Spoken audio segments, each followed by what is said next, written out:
आद्रिका अपना सामान उठाकर अंदर कमरे में चली जाती है और बालकनी का दरवाज़ा बंद कर देती है। ये देख अर्णव का मुंह बन गया। तभी कमरे में अली आया और बोला, बॉस वहाँ क्या कर रहे हैं? अर्णव उसकी तरफ मुड़ा और बोला, कुछ नहीं, तुम यहाँ? अली, बॉस वो आपने आद्रिका के बारे में जानकारी लाने को कहा था तो ले आया हूँ।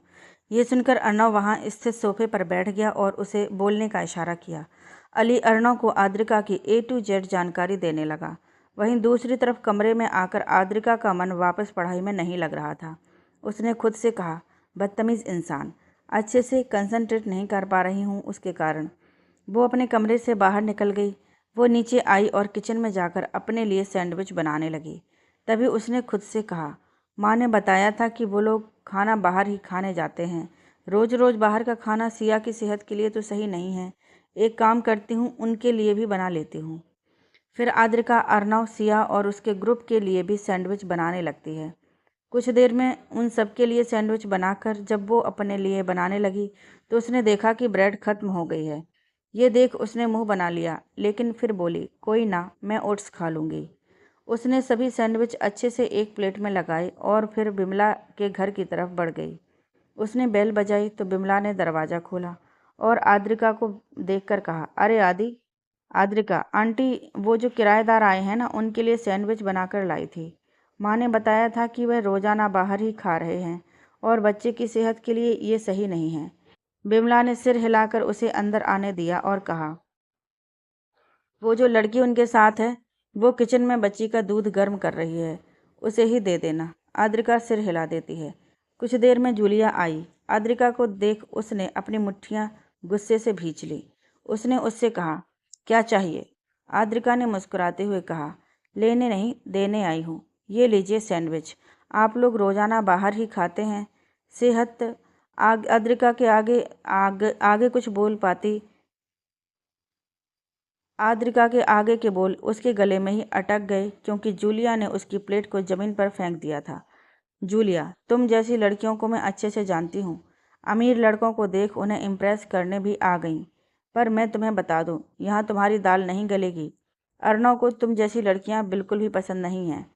क्या सोचा था, अर्णव को इम्प्रेस कर दोगी और उसकी सारी जायदाद हड़प लोगी? पर तुम्हें मैं बता दूँ, वो सिर्फ मेरा है। और वैसे भी हम लोग तुम जैसे मिडिल क्लास लोगों के हाथ से खाना खाना बिल्कुल भी पसंद नहीं करते। Just get lost from here. Adrika बिना कुछ कहे नीचे ज़मीन से सारे सैंडविच के टुकड़े प्लेट पर रखती है कि उसके हाथ पर जूलिया अपना पैर रख देती है और उसके पास झुककर बोलती है, यही औकात है तुम्हारी। और हाँ, सिया के थ्रू अर्णव के करीब जाने की कोशिश भी मत करना, क्योंकि कुछ भी नहीं होगा। इतना बोल वो वहाँ से चली जाती है। आद्रिका की आंखों में आंसू आ गए। ये सब मंजर ऊपर से सिया देख रही होती है। वो नहाकर जब बाहर निकली, अली और अर्णव को बातें करता देख वो बाहर आ गई और उसने ऊपर से ही ये सब देख लिया। आद्रिका ने रोते हुए सारे टुकड़े रखे और अपने घर चली गई। उसने प्लेट किचन में रखी और कमरे में जाकर बेड पर पेट के बल लेटकर फूट फूट कर रोने लगी। आद्रिका अपने कमरे में रो रही थी। वहीं सिया अपने कमरे में जाकर बेड पर बैठ गई। उसके चेहरे पर मायूसी छाई हुई थी। जब अली से बात करते हुए अर्णव की नज़र उस पर पड़ी तो वो सिया से बोला, सिया क्या हुआ बेटा, आप इतने सैड क्यों हो? इससे पहले सिया कुछ भी कहती, जूलिया कमरे में आते हुए बोली, ज़रूर उसे भूख लगी होगी, इसलिए मैं उसके लिए दूध लेकर आई हूँ। इतना बोल वो सिया की तरफ दूध का गिलास बढ़ा देती है। अर्णव मुस्कुरा दिया। वहीं सिया एक नज़र उसे देखकर दूध का गिलास पकड़ती है और उसे फेंक देती है। ये देखकर तीनों हैरान रह गए क्योंकि सिया ने कभी भी ऐसी हरकत नहीं की थी। अर्णव हल्के गुस्से में बोला, सिया, ऐसे दूध कौन फेंकता है? सिया ने जूलिया को गुस्से से घूरते हुए कहा, इन्होंने भी तो एंजल का लाया हुआ फूड फेंका और उन्हें हर्ट भी किया। ये सुनकर अली और अर्णव की हैरानी और बढ़ गई। वहीं जूलिया अपनी नज़रें चुराने लगी। अर्णव सिया के पास आया और बोला, क्या हुआ बेटा? सिया ने उसे जो भी नीचे हुआ सब बता दिया। सब कुछ जानकर अर्णव की आंखें गुस्से से लाल हो गईं। उसने जाकर सीधा जूलिया को थप्पड़ मार दिया। जूलिया उसका थप्पड़ सहन नहीं कर पाई और सीधा ज़मीन पर जा गिरी। अर्णव ने अली को वहाँ से जाने को कहा। अर्णव ने अली को वहाँ से कह दिया ले जाने का इशारा किया तो अली सिया को वहाँ से ले गया। अर्नव ने जूलिया को उसके बालों से पकड़कर उठाया और कहा, एक बात कान खोलकर सुनो और दिमाग खोलकर फिट बैठा लो कि आद्रिका मेरी धड़कन है। अगर उसे तुमने एक खरोंच भी दी तो तुम्हें इतनी खरोंचें मिलेंगी कि 4 महीने अस्पताल में पड़ी रहोगी। तुमने जो उसके बनाए खाने का अपमान किया है, उसकी बेइज्जती की है और उसे दर्द दिया है ना, उसका भुगतान तो अब तुम्हें भरना ही पड़ेगा। तुम्हें क्या लगता है कि तुम मुझे हासिल कर लोगी? नहीं, कभी नहीं। शायद पहले फिर भी हो जाता, लेकिन अब ये इम्पॉसिबल है। कब? अब अर्नव सिंह शेखावत सिर्फ और सिर्फ आद्रिका शर्मा का है। समझ में आई ये बात तुम्हारे? जूलिया ने गुस्से भरे स्वर में कहा। उस आद्रिका को तो अब इस इश्क में अपनी कुर्बानी देनी ही पड़ेगी अर्नव। ये सुनकर अर्नव ने अपने कमर के पीछे से गन निकाली और सीधा उसके माथे पर पॉइंट करते हुए कहा, जब तू ही नहीं रहेगी तो तू उसे कैसे मारेगी? इतना बोल जैसे ही वो गोली चलाने लगा, उसी वक्त शंकर, अली और विशाल आए और उसे रोक लिया। उन्होंने कहा, छोड़ दे इसे अर्नव। अर्नव उन्हें गुस्से में घूरने लगा। अली, बॉस, जो इतने सालों की दोस्ती है उसे देखकर छोड़ देते हैं। अर्नव ने एक गहरी सांस ली और जूलिया से कहा, मेरी आंखों के सामने से दफ़ा हो जा। अगर तू मेरे सामने भी आई ना तो आई शपथ वहीं जिंदा गाड़ दूंगा। दफ़ा हो जा। जूलिया वहाँ से चली जाती है क्योंकि वो भी अर्नव के गुस्से से भली भांति परिचित थी। उसके जाने के बाद अर्नव ने अली से पूछा, सिया कहाँ है? अली, मेरे कमरे में। अर्नव सिर हिलाकर चला गया। उसने सिया को गोद में उठाया और सीधा आद्रिका के घर चला गया। उसने आद्रिका के घर की बेल बजाई। आद्रिका, जो कि कमरे में लेट कर रो रही थी, वो उठी और वैसे ही जाकर उसने दरवाज़ा खोला। सामने अर्नव और सिया को देखकर जैसे ही वो दरवाज़ा बंद करने लगी, अर्नव ने दरवाजे पर हाथ रखा और अंदर की तरफ धक्का दे दिया। आद्रिका गिरते गिरते बची। आद्रिका ने गुस्से में कहा, आपको और आपके दोस्तों को सिर्फ गिराना ही आता है ना? अर्नव की आंखों में ये सुनकर दर्द उभर आया। उसने सिया को नीचे उतारा और दरवाज़ा बंद करके आद्रिका को उठाया। उसकी नज़र सीधा आद्रिका के हाथ पर लाल निशान पर गई। वहाँ से हल्का हल्का खून सूख चुका था। अर्नव ने अपना रुमाल निकाला और किचन में चला गया। किचन में जाकर उसकी नज़र उन सैंडविच पर पड़ी। तब उसे वापस जूलिया पर गुस्सा आने लगा, लेकिन उसने अपने आप को कंट्रोल किया। उसने रुमाल को गीला किया और बाहर गया। बाहर जाकर उसने आद्रिका को बिठाया और उसका हाथ आहिस्ता आहिस्ता साफ़ करने लगा। साफ़ करने के बाद अर्नव ने रुमाल उसके हाथ पर ही बांध दिया। सिया बस चुपचाप बैठी हुई थी। दूसरी तरफ अपना सामान लेकर जब जूलिया घर से निकली, तब उसकी नज़र एक कॉर्नर पर खड़े शख्स पर गई, जिसकी नज़रें आद्रिका के घर की तरफ थीं। उस इंसान को देख कर जूलिया की नज़रें बड़ी हो गईं और वो होठों ही होठों में बुदबुदाई, अजय सिंह। वो उसकी तरफ बढ़ गई। जब उस शख्स की नज़र जूलिया पर पड़ी तो वो सकपका गया और वहाँ से भागने लगा। जूलिया भी उसके पीछे पीछे भागने लगी। दोनों भागते हुए सड़क पर आ गए। सड़क पर आकर वो शख्स भीड़ में गुम हो गया। जूलिया ने खुद से कहा, ये यहाँ क्या कर रहा था? कहीं उसके चेहरे के भाव पल पल बदल रहे थे। जूलिया ने खुद से कहा, कुछ तो बात है, वरना किसी को भी नहीं पता था कि मैं कहाँ हूँ। कहाँ नहीं तो अजय सिंह यहाँ क्या कर रहा था और वो नज़र क्यों रख रहा था मुझ पर? दूसरी तरफ आद्रिका के हाथ पर रुमाल बांधने के बाद अर्नव किचन में से जाके सैंडविच ले आया और वो जैसे ही एक टुकड़ा सिया को खिलाने लगा, आद्रिका ने उसका हाथ पकड़कर कहा, ये आप क्या कर रहे हैं? ये गंदा हो चुका है। अर्नव ने प्यार से कहा, कोई बात नहीं, मुझे किसी भी अन्न का अनादर करना नहीं सिखाया। आद्रिका ने कहा, नहीं, सिया ये नहीं खाएगी, मैं और बना देती हूँ। अर्नव, ये कौन खाएगा? आद्रिका, ये मैं छत पर डाल दूँगी तो पंछी आकर खा लेंगे, लेकिन आप और सिया ये खाना नहीं खाएंगे। अर्नव ने मुस्कुराते हुए कहा, ठीक है, फिर बनाओ।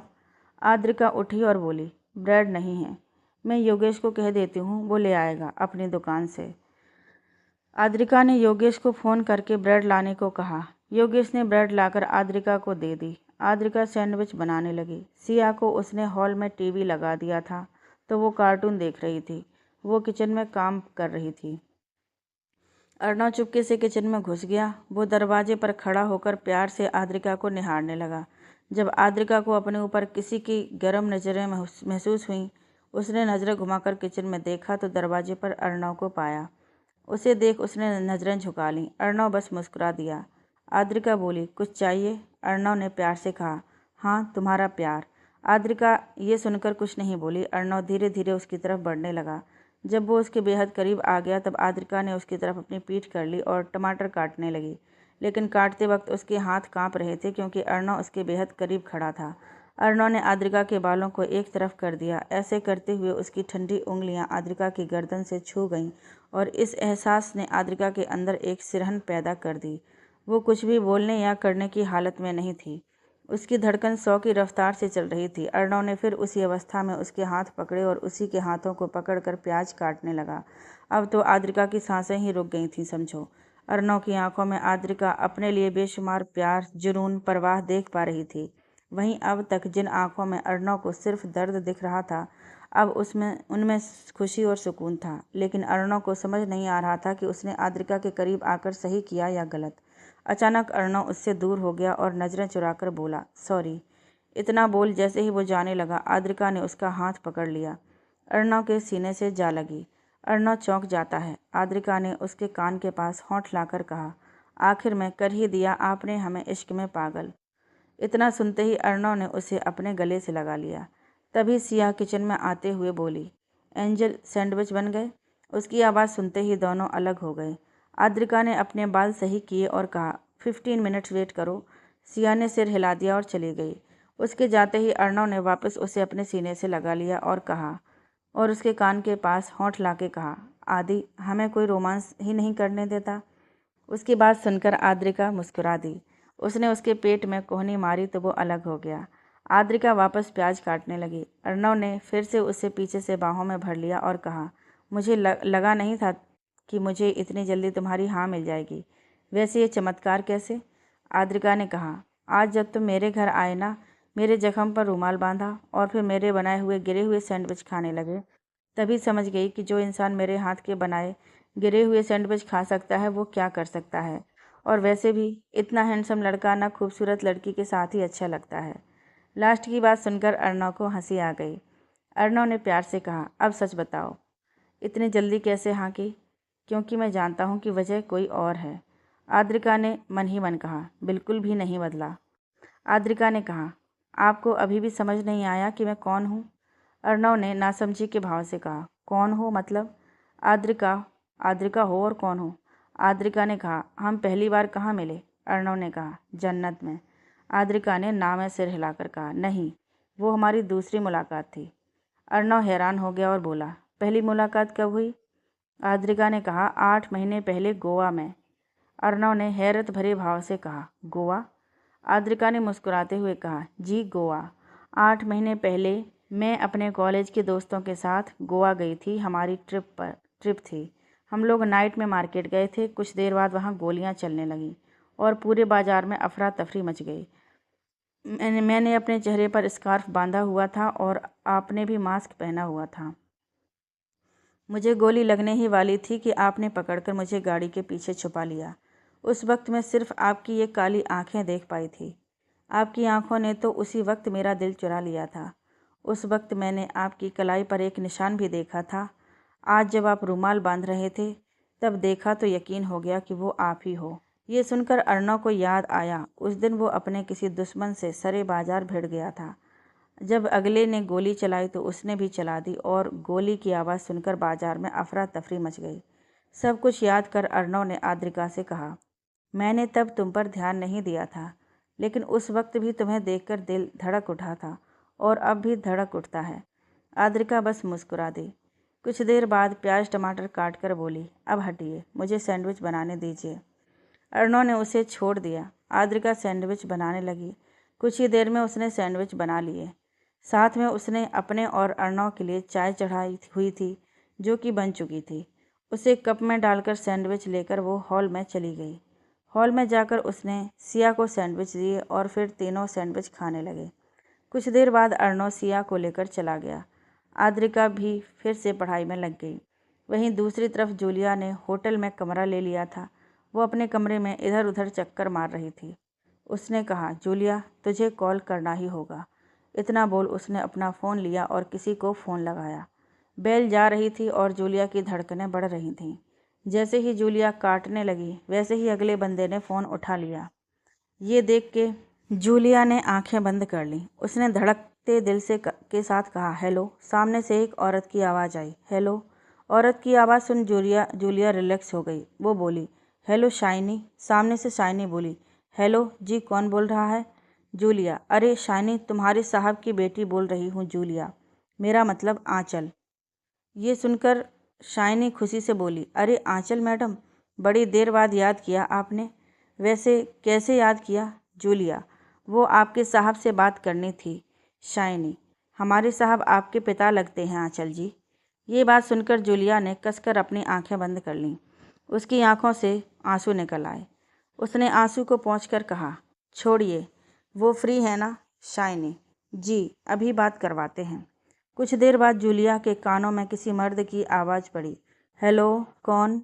उसकी आवाज़ सुन जूलिया की आंखों से फिर से आंसू निकल आए। उसने कहा, आंचल। जवाब सुनकर कुछ देर शांति छा गई। फिर कुछ देर बाद वो मर्द बोला, अब क्यों फ़ोन किया? पता नहीं कहाँ मुँह काला कर रही हो। जूलिया, अब अगर आप मेरे पीछे अपने आदमी लगाएंगे मिस्टर राठौर, तो फ़ोन तो लगाना ही पड़ेगा ना आपको। उस मर्द ने हल्की ऊंची आवाज़ में कहा, क्या बेवकूफ़ी भरे बातें कर रही हो? मैं तुम्हारे जैसी बदतमीज़ लड़की के पीछे अपने आदमी क्यों लगाऊंगा? जूलिया, सच? फिर आपका सबसे वफादार आदमी अजय सिंह यहाँ मनाली में क्या नए बिजनेस शुरू कर रहा है? वो उस जगह क्या कर रहा था जिस जगह मैं रुकी हुई थी? मैंने उसे खुद देखा है, मुझ पर नज़र रखते हुए। जूलिया की बात सुन सामने वाले मर्द की आवाज़ नहीं आई। कुछ देर बाद वो बोला, तुम्हें वहम हुआ होगा। जूलिया ने कहा, पहले मुझे भी यही लगा था कि वहम है, लेकिन जब उसे रंगे हाथों पकड़ने के लिए उसकी तरफ बढ़ी तो वो भागने लगा। फिर गुस्से में, मैं कह रही हूँ मिस्टर राठौर कि मेरे पीछे आदमी ना ही लगाइए, वरना आप नहीं जानते मेरे भी बहुत से कॉन्टैक्ट्स हैं। मिस्टर राठौर ऊंची आवाज़ में बोले, खबरदार, अगर मुझसे ऐसे फिर से बात की तो बाप हूँ मैं तुम्हारा। अरे तुमसे अच्छी तो, जूलिया ने उसे टोकते हुए कहा, मुझसे अच्छी तो आपकी बड़ी बेटी होगी, है ना? सही कहा ना मैंने? अरे तो फिर क्यों संबंध बनाए मेरी माँ के साथ? रहना था ना अपनी पहली पत्नी और अपनी बड़ी बेटी के साथ। लेकिन अफसोस, उन्हें भी आपकी करतूतों का पता था, इसलिए चली गई आपको छोड़कर। वैसे सही ही किया जो छोड़कर चली गई। मिस्टर राठौर ऊंची आवाज़ में बोले, आंचल। जूलिया भी ऊंची आवाज़ में बोली, ऊंची आवाज़ में बात करना मुझे भी आता है मिस्टर राठौर। फ़ोन कट गया। जूलिया ने अपना फ़ोन बेड पर पटक दिया। रात 10 बजे अर्नव छुपते हुए घर से निकला और पैदल ही कहीं निकल गया। उसने ब्लैक कलर की हुडी पहनी थी। उसने उसकी कैप सिर पर ली हुई थी। आधे घंटे बाद वो एक बड़े से घर के बाहर रुका। वो घर आधा जला हुआ था। उस घर को देखकर उसकी आंखों में आंसू आ गए। उसकी नज़र घर की नेम प्लेट पर गई जिस पर धूल जमी हुई थी। उसने उसे अपने हाथों से साफ किया। वहाँ पर बड़े बड़े अक्षरों में लिखा था, सावित्री भवन। उस एरिया में एक भी घर नहीं था। आसपास सब बंजर था। एक परिंदा तक नहीं था वहाँ। अर्नव घर की दीवार को जंप कर अंदर जाता है। वो आहिस्ता से जाकर घर का दरवाज़ा खोलने की कोशिश करता है, लेकिन दरवाज़ा जाम पड़ा हुआ था। अर्नव ने धक्के देकर उसे तोड़ ही दिया।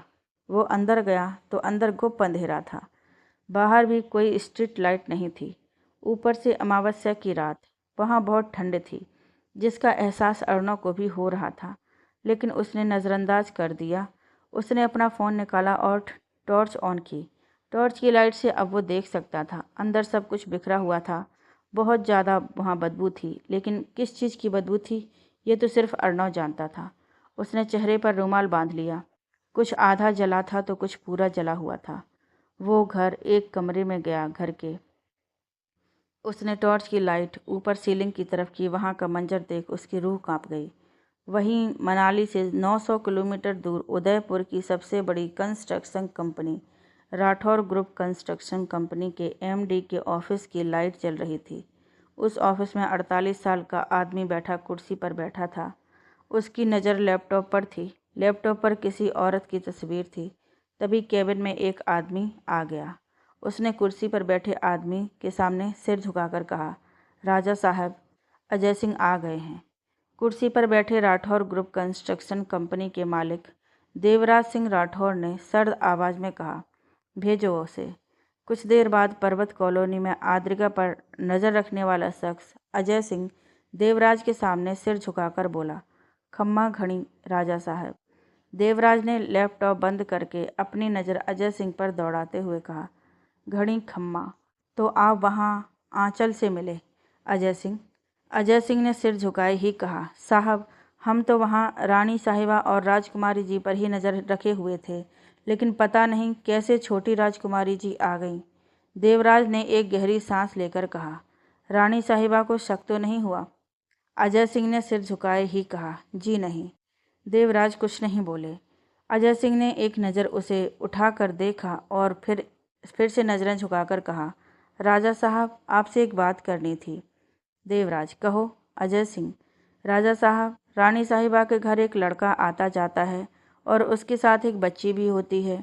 जब उसके बारे में जानकारी निकाली तो वो एक गैंगस्टर निकला। देवराज ने हैरत भरी नज़रों से उसे देखा।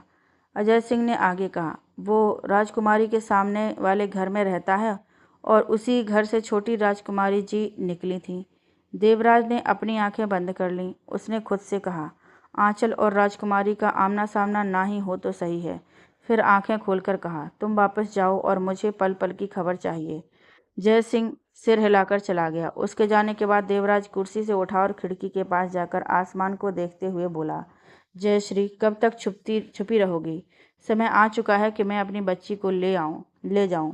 तुम्हें उसे उसके बाप से वंचित रखा, लेकिन अब मैं आ रहा हूं मैं अपनी बच्ची को ले जाने। इतना कहकर उसने अपनी आंखें बंद कर लीं। शिमला सावित्री भवन। ऊपर का मंजर देख अर्णव की आंखों में आंसू आ गए। ऊपर सीलिंग के पंखे में एक नहीं, दो नहीं, बल्कि तीन तीन फंदे लटक रहे थे।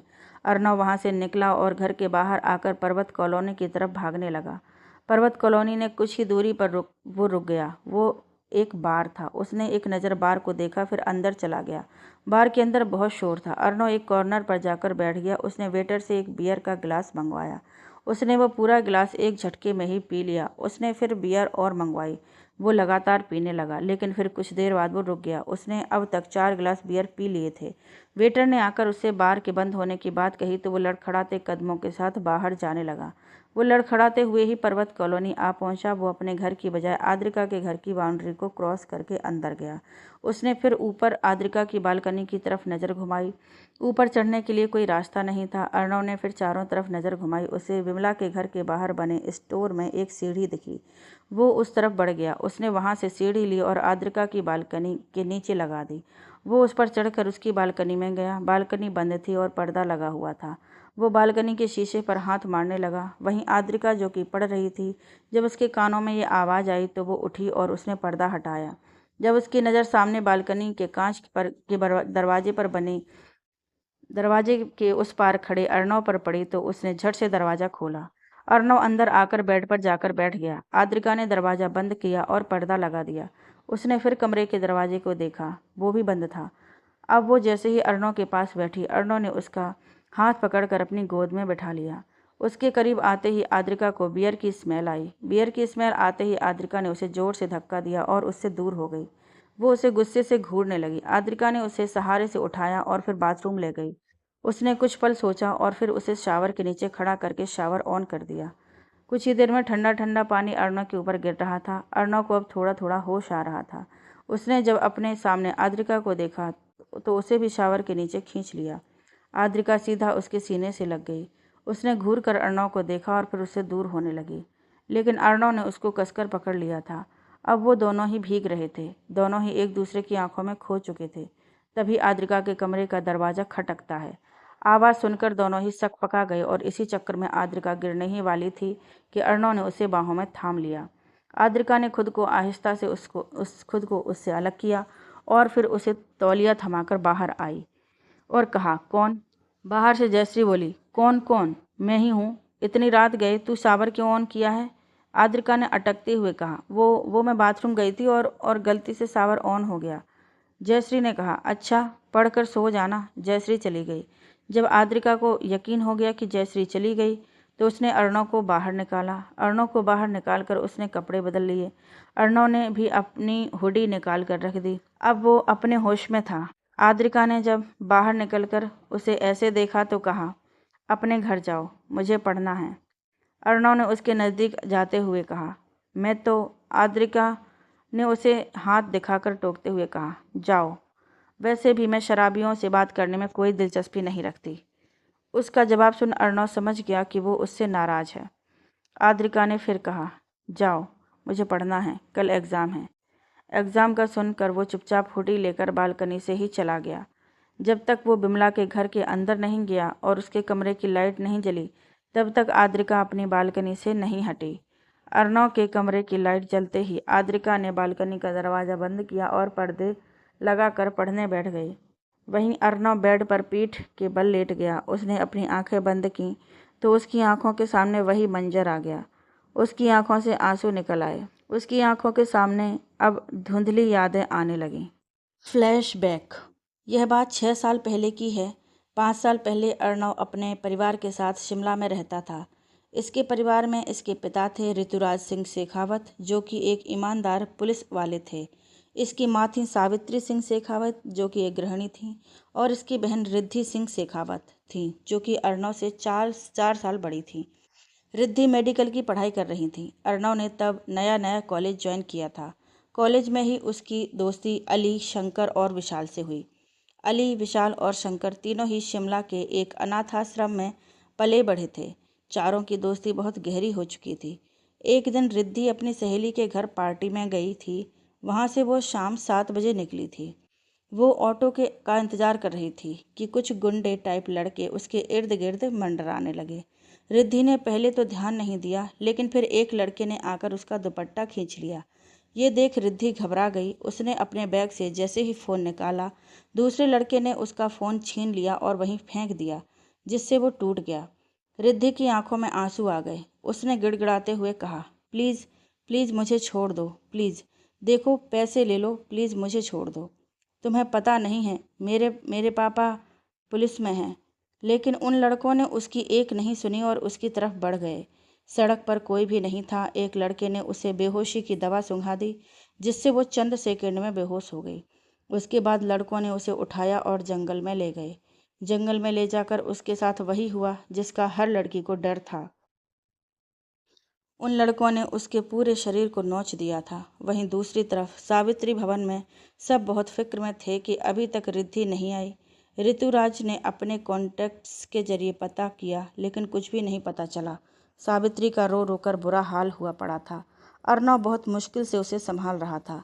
ऋतुराज फिर जीपीएस के जरिए उसकी आखिरी लोकेशन पर पहुंचे। वहां उसे उसका टूटा हुआ फ़ोन मिला, लेकिन रिद्धि नहीं। ऋतुराज को भी अपनी बेटी की बहुत फिक्र हो रही थी। उसके साथ उसकी पुलिस टीम भी आई हुई थी। उसने सभी को वहां फैलने को कहा। सब उस जगह पर फैलकर रिद्धि को ढूंढने लगे। रिद्धि को ढूंढते हुए अब सुबह के 4 बज गए थे, लेकिन रिद्धि नहीं मिली। आखिर में वो लोग ढूंढते हुए जंगल में आ पहुंचे। एक हवलदार ने ऋतुराज से कहा, सर, यहाँ भी चेक कर लेते हैं। ऋतुराज ने सिर हिला दिया। अब सब जंगल में छानबीन करने लगे। तभी ऋतुराज को रिद्धि की सैंडल मिली। जिस दिशा में सैंडल मिली, उसी दिशा में सब आगे बढ़ने लगे। उन्हें कुछ ही दूरी पर एक झोपड़ी सी दिखी। सब उस झोपड़ी की तरफ बढ़ गए। झोपड़ी के करीब आकर सब सतर्क हो गए। सब आहिस्ता से अंदर गए। अंदर जाकर उन्होंने जो देखा, उससे सब हैरान रह गए। सामने रिद्धि निर्वस्त्र बेहोश पड़ी हुई थी। आसपास खून ही खून था। रिद्धि के पूरे जिस्म पर नोचने के निशान थे, जैसे किसी जानवर ने उसे नोचा हो। उसकी ये अवस्था देख सभी ने नज़रें झुका लीं। ऋतुराज ने जो ठंड से बचने के लिए जैकेट पहनी थी, वह एक हवलदार ने वहाँ पड़ी हुई वह उड़ा दी। एक हवलदार ने वहाँ पड़ी हुई चादर ली और ऋतुराज की तरफ बढ़ा दी। ऋतुराज ने वो भी उसे उड़ा दी। फिर उसने रिद्धि की नब्ज चेक की तो पाया कि उसकी नब्ज बहुत धीरे चल रही है। ऋतुराज ने कहा, जल्दी से एम्बुलेंस बुलाओ। ऋतुराज ने उसे गोद में उठाया और मेन रोड की तरफ भागे। उनकी आंखों में आंसू आ चुके थे अपनी परी जैसी बेटी की ये अवस्था देखकर। कुछ देर में रोड पर एम्बुलेंस आ गई। रिद्धि को उसमें लिटाया और फिर हॉस्पिटल पहुंच गए। हॉस्पिटल जाकर रिद्धि का ट्रीटमेंट शुरू हुआ और ऋतुराज ने अपनी पत्नी और बेटे को बुलाया। रिद्धि की खबर सुन दोनों ही सदमे में थे। कुछ ही देर में दोनों हॉस्पिटल पहुंच गए। अर्णव और सावित्री भी हॉस्पिटल पहुंच गए। कुछ देर बाद ओटी से डॉक्टर बाहर निकली। ऋतुराज ने आगे बढ़कर पूछा, डॉक्टर रिद्धि कैसी है? डॉक्टर, जिसका नाम आराधना था, बोली, she is out of danger. Body पर बहुत। ऋतुराज ने हाथ दिखाकर रोककर कहा, उसके बारे में आप प्लीज़ हमारी फॉरेंसिक डॉक्टर प्रतीक्षा को बता दीजिए। आराधना ने कहा, ओके, बट रिद्धि के लिए आने वाले 10 घंटे बहुत ज़्यादा क्रिटिकल होने वाले हैं। हमने उसे बचा तो लिया है, लेकिन अगर वो 10 घंटों के अंदर अंदर होश में नहीं आई तो वो शायद इस ट्रॉमा के कारण कोमा में चली जाए। ये सुनकर सावित्री का रोना और बढ़ गया। आराधना चली गई। कुछ देर में प्रतीक्षा वहाँ पहुँच गई और आराधना से सारी डिटेल्स लेने लगी। फिर वो ओटी के अंदर जाकर रिद्धि को स्कैन करने लगी। वहीं सावित्री को माइनर हार्ट अटैक आ गया था, इसलिए उसे भी एडमिट किया गया। ऋतुराज के लिए अब सिचुएशन अपने हाथों से बाहर जाती दिख रही थी, क्योंकि एक तरफ उसकी बेटी थी और एक तरफ उसकी बीवी। अर्नव ने भी बड़ी मुश्किल से अपने आप को संभाला हुआ था। कुछ देर बाद उनके पास फॉरेंसिक डॉक्टर प्रतीक्षा आई। प्रतीक्षा ने ऋतुराज से कहा, रिद्धि के बारे में सुनकर बहुत बुरा लगा सर। ऋतुराज ने आंखें झपका दी। फिर प्रतीक्षा ने गहरी सांस लेकर कहा, गैंग रेप हुआ है सर। रिद्धि की बॉडी पर अनगिनत नोचने के निशान हैं। जो सैंपल मिला है हमें उसका डीएनए मैंने अपने क्रिमिनल डाटाबेस से चेक किया तो पुराना पापी निकले। एमएलए का बेटा कार्तिक, एमएलए का भतीजा तरुण और कार्तिक का दोस्त अजय। इससे पहले भी किसी लड़की के रेप के लिए अरेस्ट किया गया था, बट बड़े लोग हैं तो बच गए। एमएलए ने अपने कॉन्टैक्ट्स और सिफारिश के जरिए सारे सबूत खत्म कर दिए। Sir, I think you should not take any step ahead, वरना आप भी जानते हैं कि आपकी नौकरी जा सकती है। अर्नव ने पीछे खड़े सभी बातें सुन ली थीं। उसकी आंखों में बहुत गुस्सा था। वो चिल्लाते हुए बोला, मैं मार डालूंगा तीनों को। उनकी वजह से दीदी की ये हालत हुई है। मैं मार डालूंगा उन्हें।